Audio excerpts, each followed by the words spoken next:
Greetings and welcome to today's video tutorial. My name is Professor Suku Thomas Samuel. I'm an assistant professor and program coordinator with the Department of Management.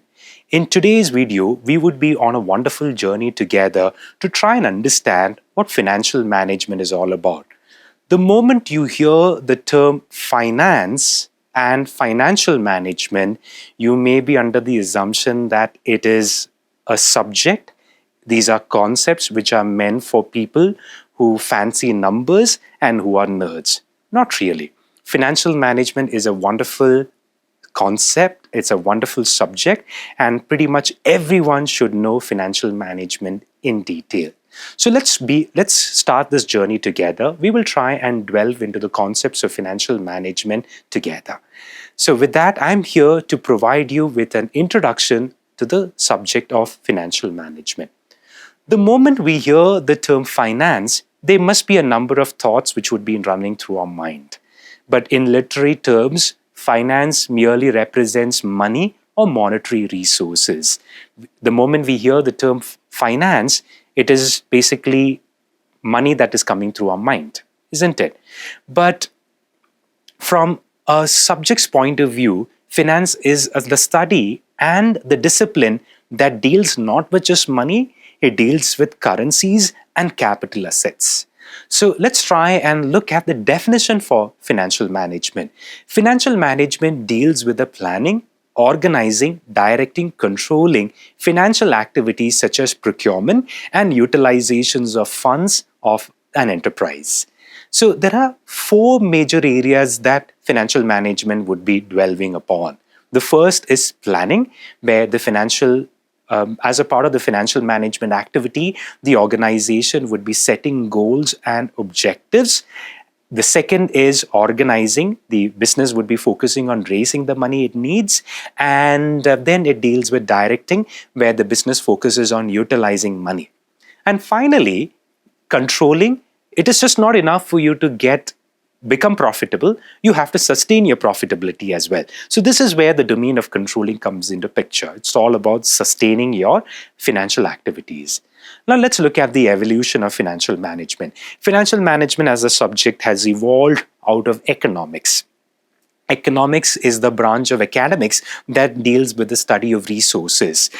We've often accredited Adam Smith as the father of economics.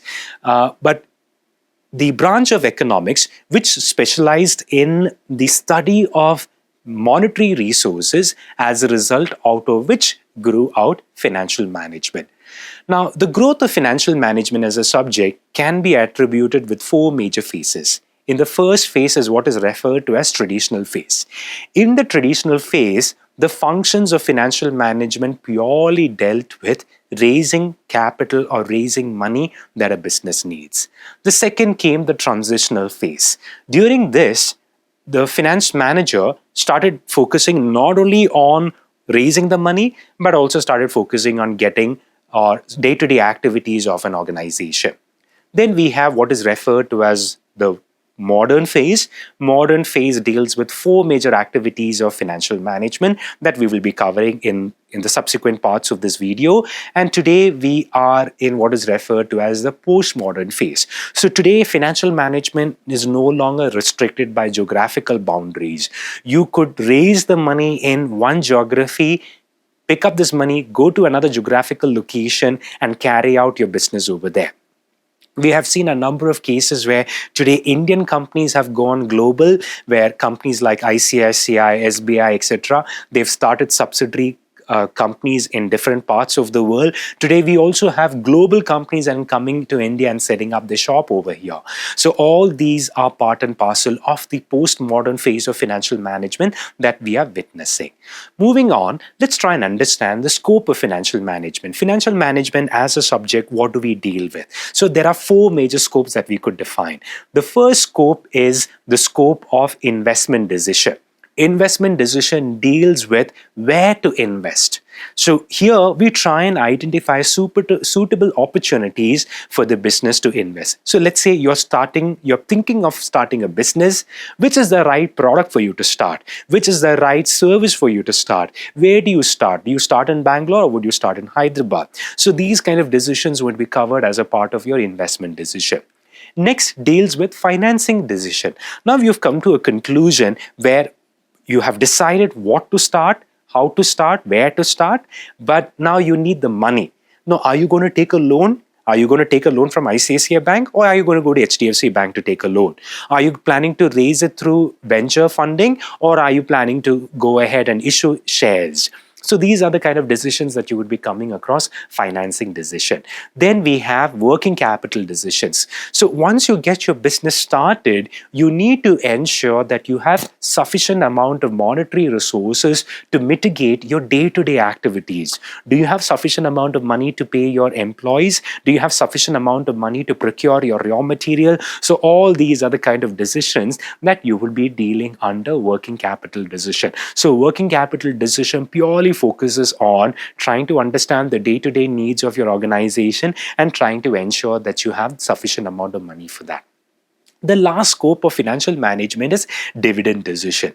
Now, every business functions with the objective of profit. Once you've got the profit, what are you going to do with the money? Are you going to reinvest it? Are you going to keep it back, or are you going to distribute it back to the stakeholders? So these are the kind of decisions that you would be covering under dividend decisions. So 4 major scopes of financial management: investment decision, financing decision, working capital decision, and then dividend decision. Now let's move on. Now let's try and understand objectives of financial management. So whenever we talk about objectives of financial management, it is a clash between two ideologies: profit maximization, wealth maximization. But let's try and understand these a little bit more in detail. Profit maximization, the primary thrust of an organization would be to earn profit.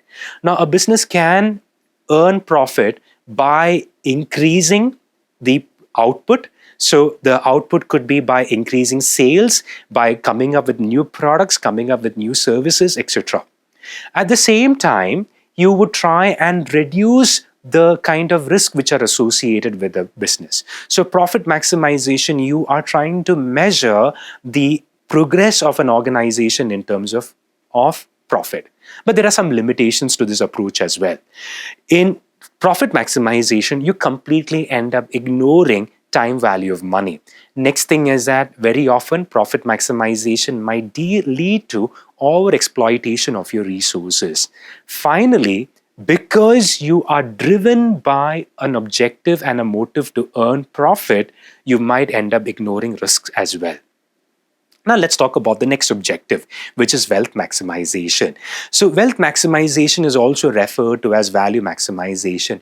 Here, it ensures in creating a value addition to the stakeholders in an organization by the efficient allocation of your resources.